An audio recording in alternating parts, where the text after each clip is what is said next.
In this video, we're going to talk about early Major League Baseball trade candidates. And this video starts right now.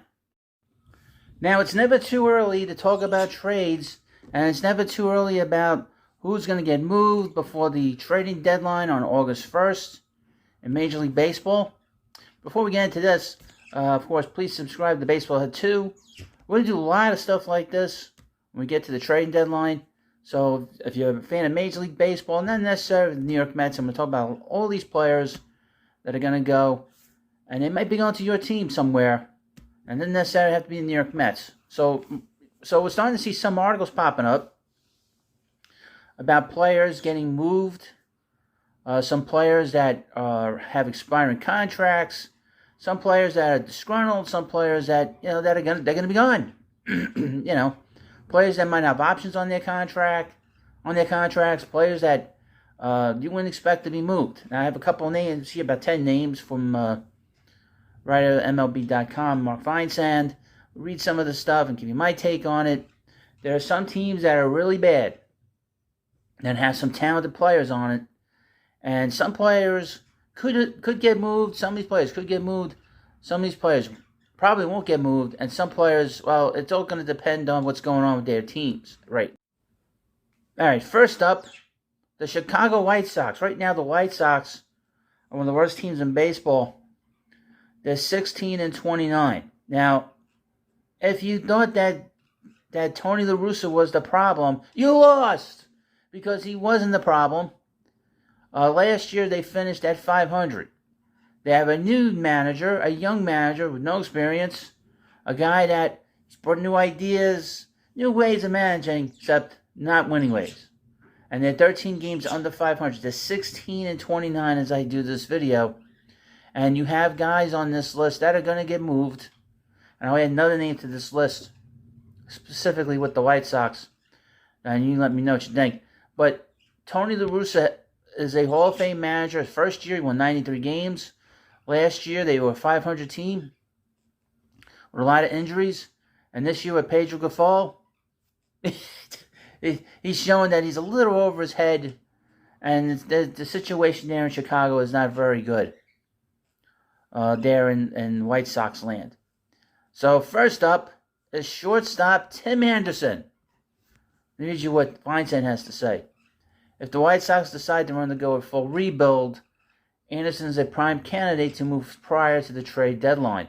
The two-time All-Star turns 30 next month and has a $14 million club option for 24, making him more than a one-year rental. I highly doubt they will trade Tim Anderson, unless they feel that they don't have any kind of prospects in their farm system, or any kind of sense of winning next year or not winning next year. I don't see him getting moved. Now, he started on the injured list, and he's been playing now. But I can't imagine them moving him, considering that he's won the batting title there. I just don't see that happening. Next up from the White Sox, Dylan Cease.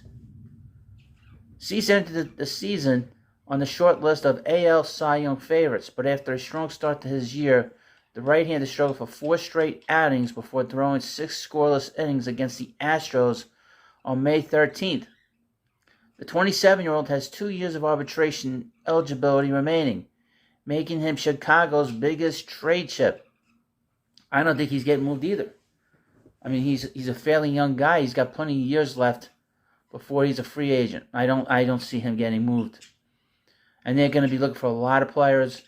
They're going to be looking for the top 3 best prospects in your organization, whichever organization you have. And I don't see him getting moved.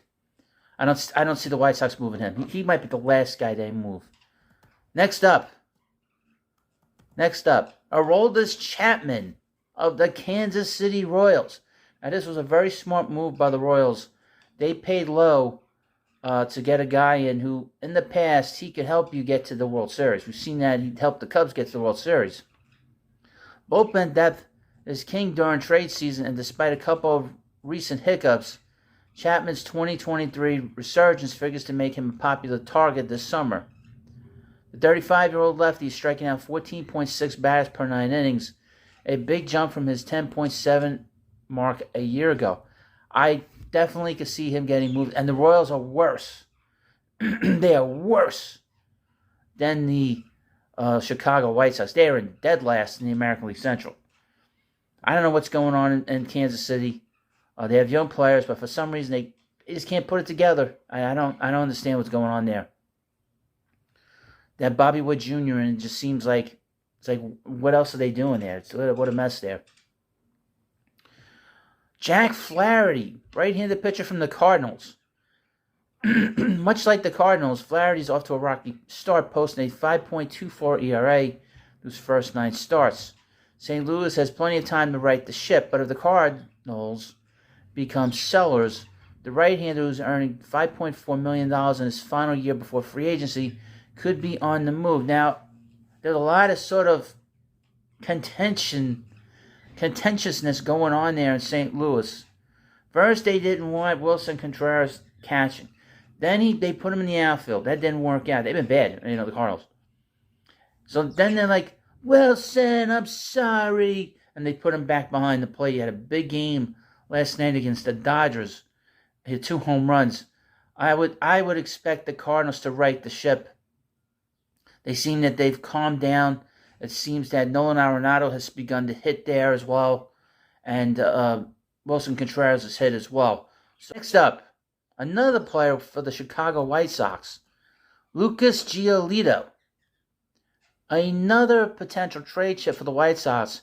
Giolito is headed for free agency at the end of the season, making him a prime rental candidate for contenders looking to bolster the rotation. Since his April 7 blow-up against the Pirates, he has a 2.82 ERA over his past 7 starts. One of the few bright spots on a disappointing Chicago team. Now, this is a guy I could see getting definitely moved, and I could see him definitely getting traded to the New York Mets. Because the Mets need pitching. They need starting pitching. And he's had some good moments in his big league career with the White Sox. So I could definitely see him getting moved. Another player from the White Sox, and he's not listed on this list, is Lance Lynn, who becomes a free agent after the season as well. So he's another guy, and he hasn't pitched well, but I could definitely see him getting moved. I could see him getting moved to the Mets too as well. You could probably get him for a much lesser haul prospect wise than you could for Lucas Giolito, because Lance Lynn's 36 years old, but you could get him on a pinch. I think maybe you'd have to give up one player for him. Another player. This is all like the White Sox. Yasmani Grandal, a catcher. He's in the final year of his 4-year, $73 million deal he signed with the White Sox at the 2019 season. The 34-year-old would be one of the most appealing catching candidates on the trade market, and Chicago chose to move him. Interesting. It's an interesting player. I don't know if I could see him getting moved. He'll definitely get moved because he's got no more years on his contract. Randall Krejcik from the Rockies. Krejcik got off to a late start in 2023 thanks to sports hernia surgery, but the 31-year-old has performed well since making his season debut on April 29th. He can play all 3 outfield positions and is earning $9.3 million in his final year of his contract, making him an affordable outfield option for most teams. The Rockies have a number of impending free agents aside from Krejcik, so Colorado GM Billy Schmidt could be quite busy this offseason. I mean, this summer, I'll get it right. This summer, keep an eye on him. Also, I could see Charlie Blackmon getting finally moved as well. And last on this list, which I don't see getting moved. I don't know who's going to pick him up. And this is Will Myers of the Reds.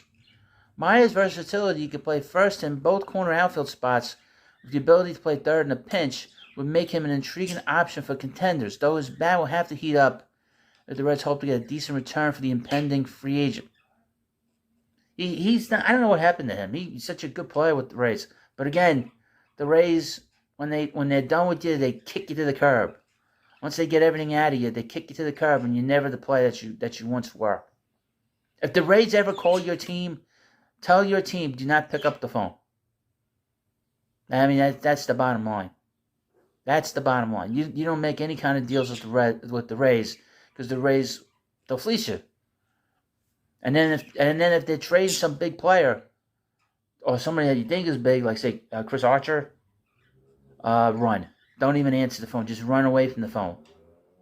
But these 10 players, 11 players I mentioned in this video, some of them will be moved. Let's run down real quick who's going to get moved, who's not. Tim Anderson, no. Dylan Cease, no. Aroldis Chapman, yes. Jack Flaherty, no. Lucas Giolito, definitely. Lance Lynn, definitely. Yasmani Grandal, maybe. We'll see what team wants the catcher. Randall Krychuk, I would say he'll get moved. Unless there's a problem with the Rockies. They tend to make all kinds of stupid moves. Will Myers, we'll see. But you let me know what you think about this video. You let me know what you think where these players are going. Did I miss some player that should have been in this article? And, of course, let me know what you think. And, of course, subscribe to the Baseball Hut too. Thank you for watching, and I'll see you later.